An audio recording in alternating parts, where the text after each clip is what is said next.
Hi friends, welcome to farmer guide. రైతులకు పెట్టుబడి సాయాన్ని అందించేందుకు కేంద్ర ప్రభుత్వం ప్రతిష్టాత్మకంగా అమలు చేస్తున్నటువంటి పీఎం కిసాన్ 23వ విడత నిధులను జమ చేసేందుకు కేంద్ర ప్రభుత్వం నిర్ణయం తీసుకుంది. ఈరోజు పశ్చిమ బెంగాల్ స్టేట్లోని హుగ్లీ డిస్టిక్ తారకేశ్వర్లో జరిగేటువంటి ఒక కార్యక్రమంలో ఈ నిధులను ప్రధానమంత్రి నరేంద్ర మోడీ గారు విడుదల చేయనున్నారు.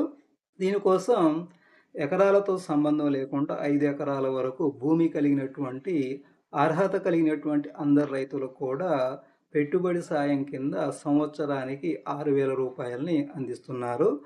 విడతల వారీగా అంటే 3 విడతల్లో విడతకి 2,000 రూపాయల చొప్పున సాయాన్ని అందిస్తున్నారు. ఈ 23వ విడత కింద 2,000 రూపాయలని ఈరోజు అంటే సాయంత్రం వరకు కూడా విడుదల చేసేటువంటి అవకాశం ఉంది.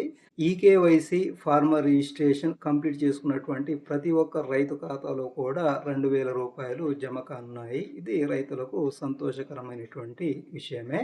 Thanks for watching.